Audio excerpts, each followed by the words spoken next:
If you have low back pain or some type of a lower back injury, you need to hear this message. Maybe you've been sold a story of doom and gloom and basically giving up on everything that you do for the rest of your life if you have a condition in your lower back like you're having sciatica pain going down your legs, or you have a herniated disc or a bulging disc or something like spondylolisthesis. It's not the end. And I know because I have researched this subject in depth, and I had a recent injury to my spine, and I did have a diagnosis. I actually had x-rays done, and there are some issues. But before I had the x-rays, I had looked into how I could fix the issue, not knowing exactly what it was. I watched lots of videos online. I went to a physical therapist, and then I saw another physical therapist. Then I went to a chiropractor who looked at my x-rays, and he basically gave me the message of doom and gloom. In addition, although the physical therapists wanted to help, and they may have helped me a little bit, they didn't have the most positive message of how to move forward for somebody who really wants to stay active and do the things that they've been doing. Now, I'm not saying that you might not want to modify some of the things that you are doing, but I believe that you can still perform at a very high level, and there's a lot of evidence out there to support that. And so that's my main message. But I just want to give you a little bit of history of me. I was doing CrossFit. I was doing heavy deadlifts one day with something called GHD sit-ups, and I felt an extra kind of tweak in my lower back. And then a couple days later, we did these GHD sit-ups again, and I felt like all of my extension was gone, and it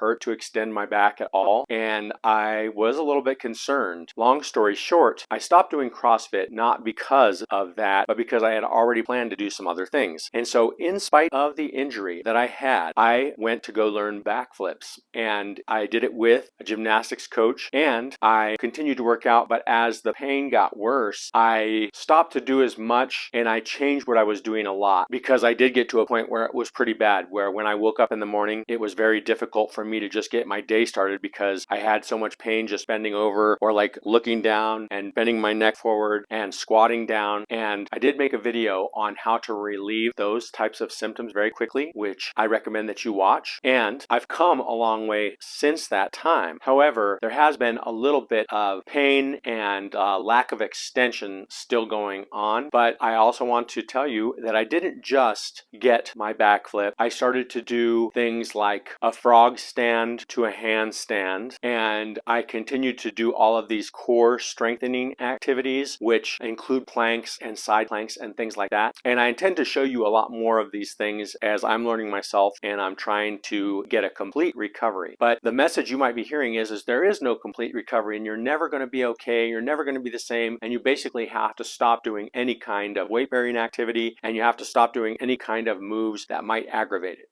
And I believe that is wrong. I believe you can still do all these things. And just so you know, there is a very high percentage of the population that are people from their 20s all the way up to their 80s walking around with things like spondylolisthesis, with herniated discs, bulging discs, and they don't even have any symptoms. And they're going about their lives doing whatever they do. But there's a huge school of people who are kind of more up to date on what's possible, who are pushing the limits, and in spite of spinal surgeries and spinal problems of any kind, they're learning backflips and doing all kinds of acrobatic things and continuing to lift weights and stay healthy. And I believe that that path forward is the one that is going to be ultimately the most helpful. So in just a second here, I'm going to show you a quick thing that you can do if you're walking around with sciatic pain, or you're feeling some pressure in your lower back and it's kind of stiff, just something that might be able to give you a little relief. It's an easy exercise. You might have even seen it before. It involves traction of the spine, but it's very simple. You can do it at home. And I'm going to show you that in just a second. But it also may be true for you, like it might be for me. And what I'm going to do right now is take a break from all lifting, all kind of interesting bending, and I'm going to just be walking. And I'm going to do that for a whole 30 days. And I'm going to keep you updated on how my success goes. But because I really never took a break completely after I had the acute injury in the CrossFit gym, I'm going to take a break now, let my body relax so I don't aggravate anything, and then after the 30 days, I'm going to build back into doing the stuff that I've been doing, including flips and more. And I'm not going to let somebody else's opinion stop me from moving forward. But I do think, like some people will say, that you may need a period of rehab and maybe a period where you just don't do too much so you can recover and at least get past maybe what whatever kind of injury that you had, if there was something that brought on the pain that you can identify. So getting to that little traction that I said we could do, just simply find something that is like up to your hips or a little bit lower and lean forward. You can put your fist down and just let your bottom half of your body relax a little bit so that it takes all of the pressure off of your lower spine, and that can give you some relief. I like to do this between doing flips, for example, and it definitely helps me to keep going longer.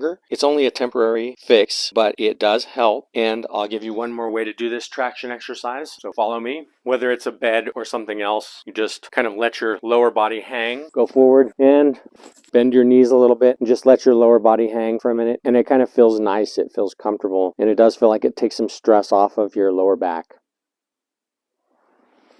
So lower back injuries are not the end of the world. That's my message for you today. Stay tuned. Subscribe to this channel if you like what I'm saying. And I'm going to do my best to help you out going forward.